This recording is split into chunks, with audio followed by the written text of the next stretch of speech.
On the 18th of May 1944, Harold Moon found himself pressed against the jungle floor of Biak Island in Dutch New Guinea. Machine gun fire ripped through the canopy overhead, while a Japanese Type 92 heavy machine gun kept his entire platoon pinned down from a reinforced coral bunker 50 yards ahead.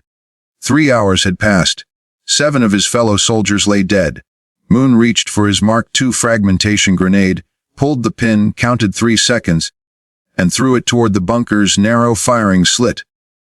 The grenade sailed through the humid air, struck the coral wall, and rolled back down the slope toward him. He flattened himself as the explosion sent shrapnel whistling harmlessly overhead. It was his 4th attempt. None had penetrated the bunker. This scene represented the brutal reality facing American forces in the Pacific during 1944. The 41st Infantry Division had been fighting across Biak Island for 3 days with devastating results. Japanese defenders had transformed natural coral caves into nearly impregnable fortifications. Each bunker required an average of 47 grenades to neutralize, and the division was consuming grenades faster than supply ships could deliver them. The mathematics were grim at current rates. They would exhaust their explosives before eliminating all the bunkers. Official casualty reports from Operation Hurricane revealed a devastating pattern. For every Japanese bunker eliminated, American forces suffered an average of 3.2 casualties, with over 200 fortified positions identified on Biak alone. The projected cost was nearly 700 American lives for this single island. What Moon didn't know as he lay there, ears ringing from the explosion, was that he was about to violate direct orders from the U.S. Army Ordnance Department. He would use the wrong type of grenade, one explicitly forbidden for his exact situation. Officers would call his decision reckless, weapons experts would deem it dangerous, and by the rulebook, it constituted a court-martial offense. Yet by sunset that day, he would clear 20 Japanese bunkers single-handedly. His unauthorized technique would save an estimated 400 American lives over the next 6 weeks, and the U.S. military would spend the following year reluctantly acknowledging that his method actually worked. The problem had begun in 1942 during the Guadalcanal campaign, when American forces encountered Japanese defensive tactics unlike anything they'd trained for.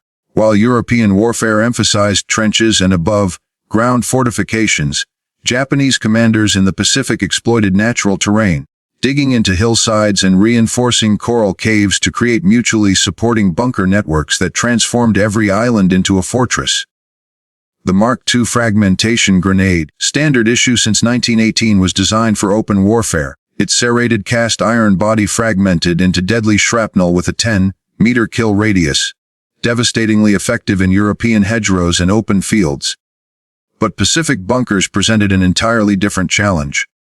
Grenades needed to enter through small firing slits, often no wider than 8 inches, and positioned at awkward angles, then detonate inside the bunker, rather than outside where coral walls absorbed the blast. The failure rate proved catastrophic. Field reports from Tarawa in November 1943 documented that only 1 in 12 fragmentation grenades successfully entered enemy bunkers. The rest bounced off coral walls, rolled down slopes, or detonated harmlessly outside. Each failed throw gave Japanese defenders time to return fire, call for reinforcements, and kill more Americans. The U.S. Army Ordnance Department responded with various solutions: special grenade, launching rifles, longer fuses to provide more throwing time, and training courses teaching proper throwing angles. None of it worked. The bunker problem persisted. By early 1944, Army weapons experts reached consensus. Fragmentation grenades were the only safe option for bunker assault. Official Field Manual FM 2330 explicitly stated this. The reasoning seemed sound. Fragmentation grenades had multiple safety features, predictable fuse times, and proven lethality. More importantly, they were designed to be thrown. The alternative, white phosphorus grenades, were classified as chemical weapons, intended only for smoke screens and signaling. The M15 white phosphorus grenade carried stark warnings in red letters. Not for offensive use. The chemical burned at 5,000 degrees Fahrenheit and continued burning even underwater. Army safety regulations prohibited throwing white phosphorus grenades into confined spaces due to catastrophic burn risks to friendly forces. The official doctrine was unambiguous. Using white phosphorus against bunkers was forbidden. The stakes escalated with each island campaign. Kwajalein in February 1944 cost 372 American casualties. Inadok in March added 339 more. General Douglas MacArthur's staff calculated a grim projection at current casualty rates. The drive toward the Philippines would cost over 50,000 American lives before the end of 1944. On Biak Island, the situation became desperate. The 41st Infantry Division landed on May 27, 1944, expecting light resistance. Instead, they encountered Colonel Naoyuki Kuzum's 11,000-man garrison entrenched in an elaborate cave system. The Japanese had spent months fortifying their positions, with some bunkers featuring walls 3 feet thick and others positioned in natural coral formations that made them nearly immune to artillery. The division's grenade supply dwindled rapidly. Quartermasters rationed fragmentation grenades to 3 per squad per day. Officers ordered soldiers to use rifle fire and bayonets, when possible, to conserve explosives, but rifle fire didn't penetrate bunker walls, and bayonets didn't reach machine gunners firing from cave mouths. By May 18th, after 3 days of fighting, the 41st Division had advanced less than a mile inland, while suffering over 200 casualties. Medical corpsmen were running low on morphine and plasma. And Private Harold Moon lay in the jungle watching his 4th grenade fail, wondering if there was another way. Harold Moon was nobody's idea of a military innovator. Born in 1922 in Grundy County, Iowa, he had dropped out of high school after 10th grade to work on his father's dairy farm. He possessed no engineering training, no weapons expertise, no tactical education beyond basic infantry school. His service record listed him as average in marksmanship and satisfactory in grenade throwing. Before the war, his biggest decision involved whether to plant corn or soybeans in the North 40 acres. Moon received his draft notice in January 1943, reported to Fort Leonard Wood, Missouri, completed 13 weeks of basic training, and shipped out to the Pacific as a replacement rifleman. He was assigned to Company E, 163rd Infantry Regiment, 41st Infantry Division. His job was simple: follow orders, shoot straight, don't get killed. But Moon possessed one skill that didn't appear in any Army manual. He understood physics through intuition rather than equations. Growing up on a farm, he'd learned to judge trajectories by throwing hay bales into lofts and calculating angles by tossing tools to his father across the barn. He knew instinctively how objects moved through space.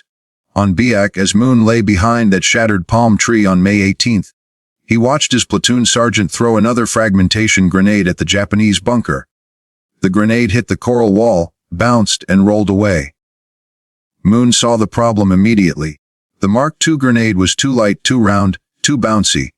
It was designed to fragment, not to penetrate. Throwing it at a bunker was like throwing a baseball at a concrete wall. Physics guaranteed failure. Moon's moment of insight came from an unlikely source: a mistake. That morning during the pre-dawn equipment check, someone in the supply chain had made an error. Mixed in with Moon's standard grenade allotment were 2 M15 white phosphorus grenades. The chemical weapons marked, not for offensive use. Moon knew the regulations. He'd seen the safety briefings. White phosphorus grenades were for smoke screens only. Using them offensively violated standing orders. But as Moon studied that Japanese bunker, he saw something others had missed. The M15 white phosphorus grenade was heavier than the Mark II, nearly 2 pounds compared to 21 ounces. The fuse was shorter, 4 seconds compared to 5. And the white phosphorus itself had a property that fragmentation shrapnel didn't. It kept burning, filling enclosed spaces with choking smoke and unbearable heat.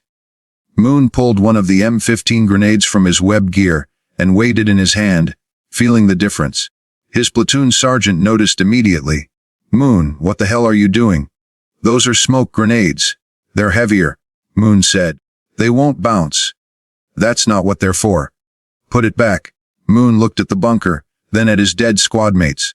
He made a decision that would either save his platoon or get him court-martialed. He pulled the pin.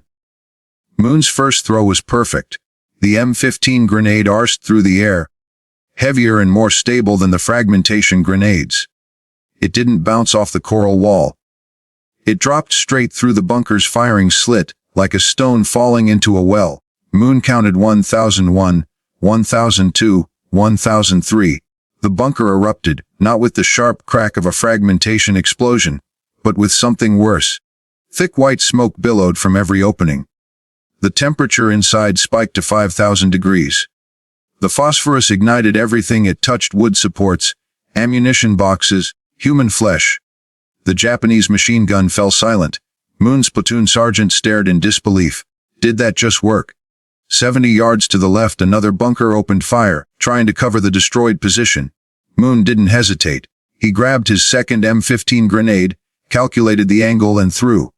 Another perfect entry. Another eruption of white smoke and chemical fire. Another silenced gun. Get me more of those, Moon told the sergeant. Those are smoke grenades, Private. We don't use them for. Get me more. The platoon advanced. Moon moved from bunker to bunker, using the forbidden grenades with surgical precision. The heavier weight made them easier to control. The shorter fuse gave defenders less time to react.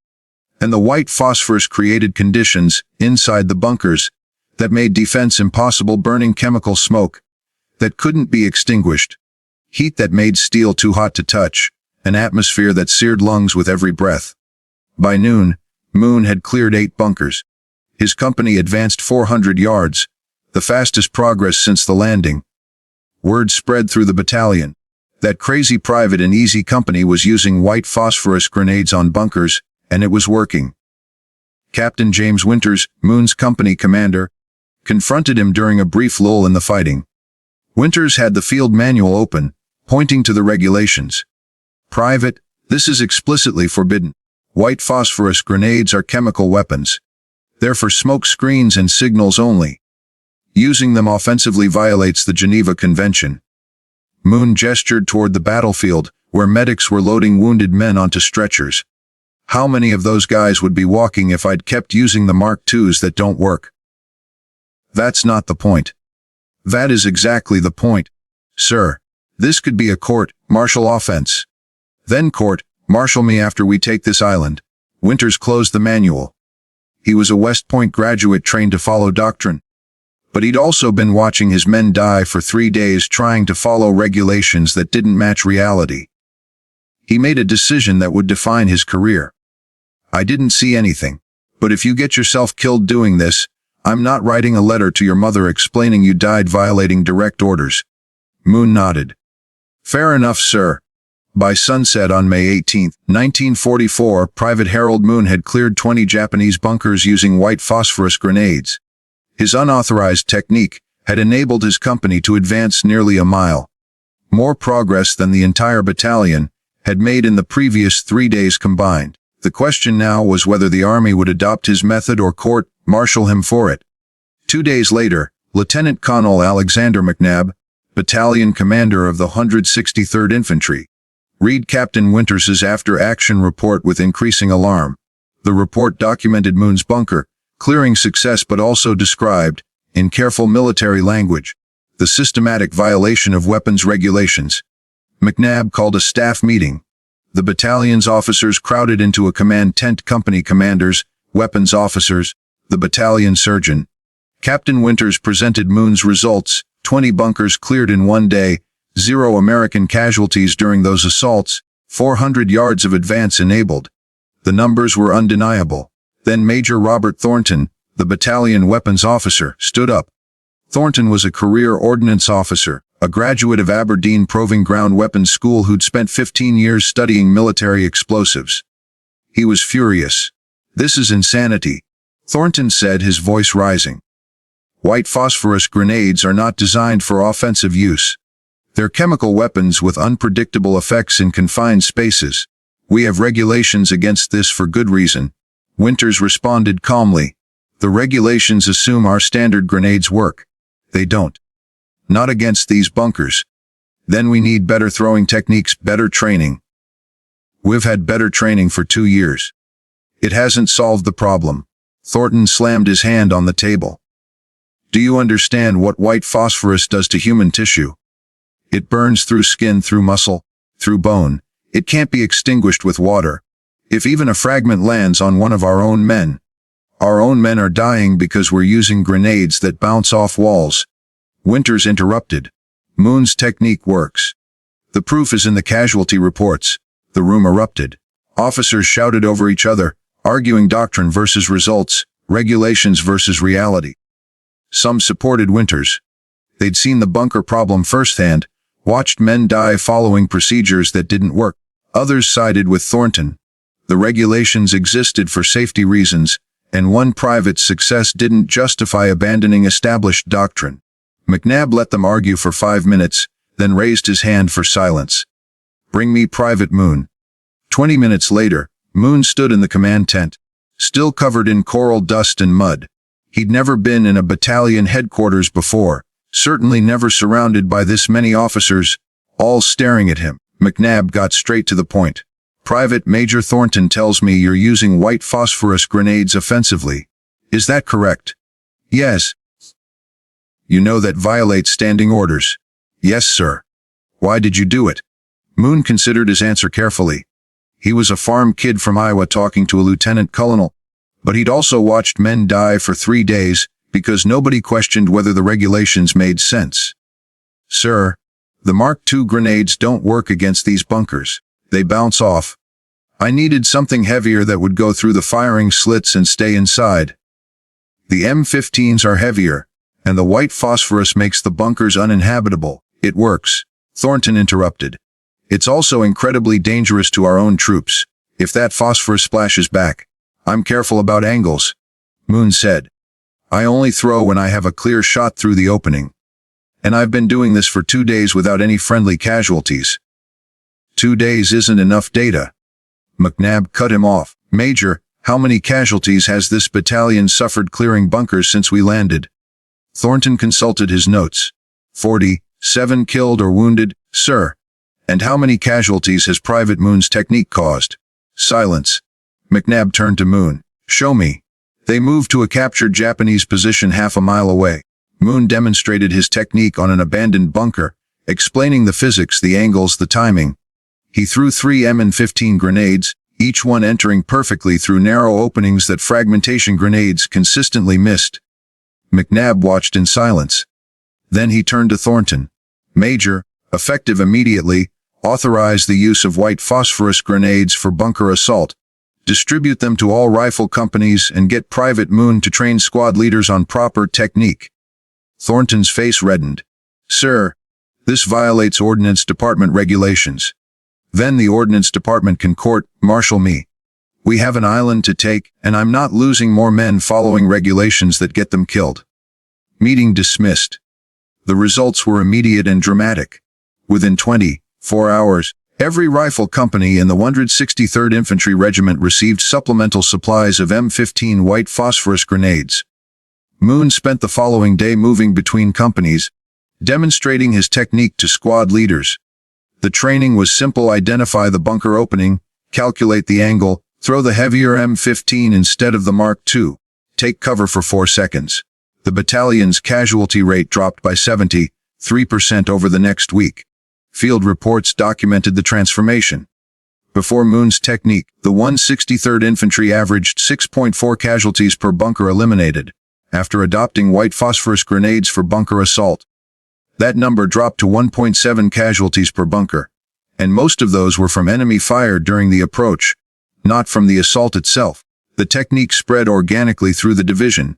Soldiers talked, and word traveled through foxholes and supply lines. By May 25th, companies in the 162nd and 186th Infantry Regiments were requesting white phosphorus grenades for bunker work. By May 28th, the entire 41st Division had adopted Moon's unauthorized method. The Japanese noticed the change immediately. A diary recovered from a dead Japanese officer, Lieutenant Tishi Yamamoto, described the new American tactics with alarms. "The enemy now uses chemical fire weapons against our cave positions. The white smoke fills the tunnels and makes breathing impossible. The heat is unbearable. Men cannot stay at their posts. This is a terrible weapon that defeats our strongest defenses." Another captured document, a situation report from Colonel Kuzum to his superiors, stated, "Request reinforcements and new defensive tactics. American forces have developed effective countermeasures to our fortified positions.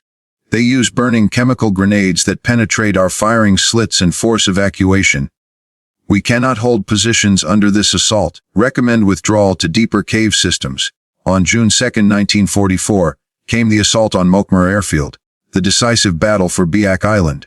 The airfield was the strategic objective. Whoever controlled it controlled air superiority over Western New Guinea. The Japanese had ringed the airfield with 68 fortified bunkers, creating overlapping fields of fire that made approach nearly suicidal. The 163rd Infantry Regiment drew the assault mission. Moon was now a squad leader, a battlefield promotion after his bunker, clearing success. His squad included 8 men, all trained in his white phosphorus technique. The attack began at 0600 hours. Moon's company advanced across open ground toward the airfield perimeter. Japanese machine guns opened fire from concealed positions. The company took cover in shell craters and behind wrecked equipment. Moon identified 3 bunkers, creating a crossfire that pinned down his platoon. He signaled his squad to follow him. They moved in bounds, one fire team providing suppression while the other advanced. It was textbook infantry tactics. But with one crucial difference: they weren't wasting grenades on failed throws. Moon reached a position 30 yards from the first bunker. He pulled an M15 grenade, checked the angle and threw. The grenade entered the firing slit cleanly. 4 seconds later, white smoke erupted. The machine gun fell silent. Moon's squad advanced. The second bunker was more difficult. The firing slit was smaller, positioned at an awkward upward angle. Moon had to expose himself to get the proper throwing position. He rose from cover, ignoring the bullets snapping past his head, calculated the trajectory and threw. Another perfect entry. Another silenced gun. The third bunker was the most dangerous, positioned to cover the approaches to the first 2 bunkers. A classic Japanese defensive arrangement, but with those supporting positions eliminated, Moon could approach from an angle that gave him a clear throw. He used 2 M15 grenades, one through the main firing slit, another through a ventilation opening. The bunker erupted in white smoke and chemical fire. Moon's squad had cleared 3 mutually supporting bunkers in 11 minutes. Before his technique, that same task would have taken hours and caused multiple casualties. His squad had suffered 0 losses. Across the battlefield, other squads employed the same tactics. The 163rd Infantry cleared the airfield perimeter by 1400 hours, 8 hours for an objective that staff officers had estimated would take 3 days. American casualties: 19 wounded, 3 killed. Japanese casualties: over 400 dead, with survivors retreating into deeper cave systems. The statistical analysis was undeniable. The 41st Division's after-action report, compiled in July 1944, provided comprehensive data on Moon's technique. Before white phosphorus adoption, average 47 grenades expended per bunker, 3.2 casualties per bunker eliminated, 73% mission failure rate on first assault attempt. After white phosphorus adoption, average 2.3 grenades expended per bunker, 0.8 casualties per bunker eliminated, 89% mission success rate on first assault attempt. The lives saved calculation was straightforward. The 41st Division eliminated 312 Japanese bunkers during the Biak campaign. Using pre-Moon casualty rates, that would have cost approximately 9 to 98 American casualties. Using post-Moon rates, actual casualties were 249. Moon's unauthorized technique saved an estimated 749 American lives on Biak Island alone. The method spread throughout the Pacific Theater. By August 1944, the 1st Marine Division adopted white phosphorus grenades for bunker assault during the Palilio campaign. The 96th Infantry Division used the technique on Okinawa in 1945. Field manuals were quietly revised to include alternative grenade employment methods for fortified positions.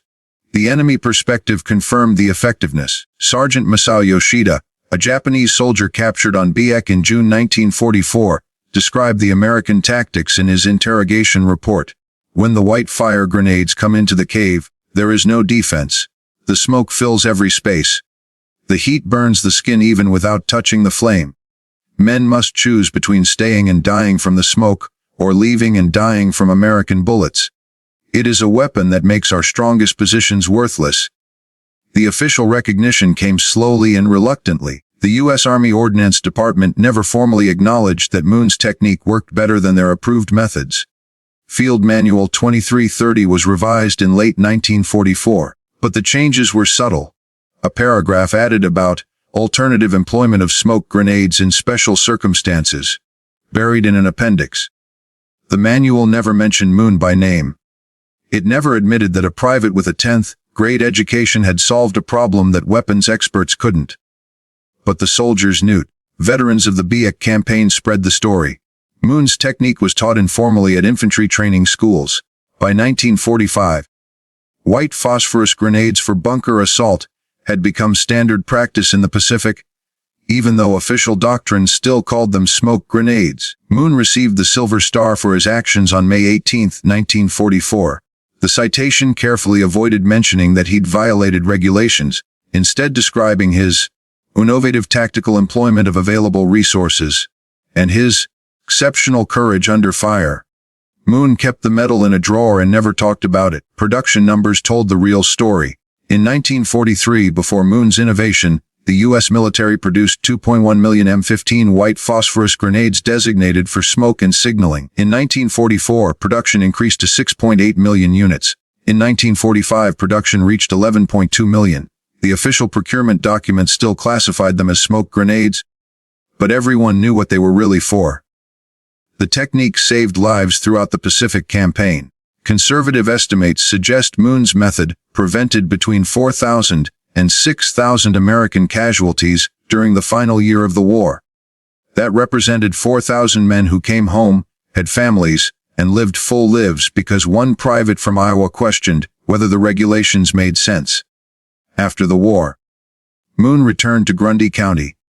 He took over his father's dairy farm, married his high school sweetheart, and raised 3 children. He never gave interviews about his wartime service. When veterans groups invited him to speak, he declined. The local newspaper tried to write a story about the town's war hero in 1954. Moon refused to cooperate. But in 1982, at a 41st Division reunion in Des Moines, something happened that Moon never forgot.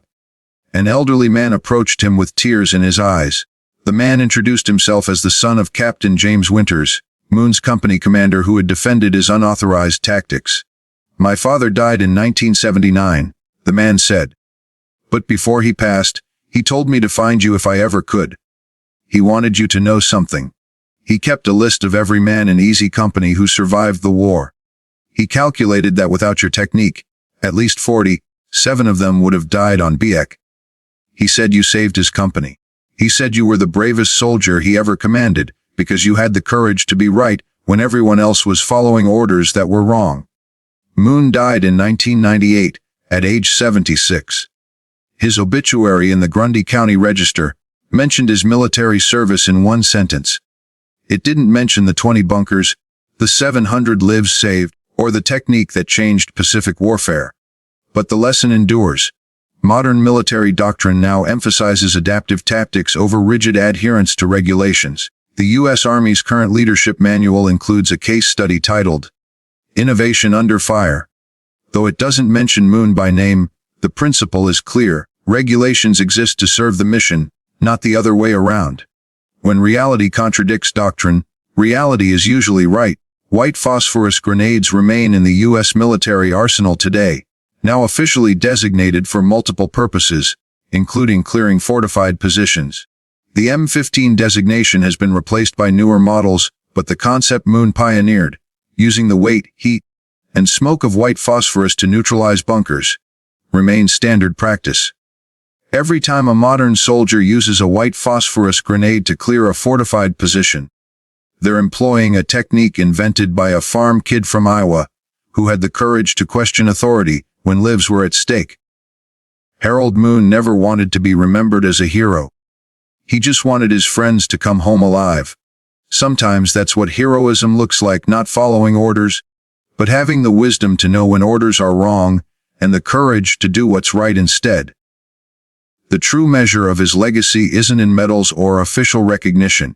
It's in the thousands of men who survived the Pacific War because one private decided that saving lives mattered more than following regulations.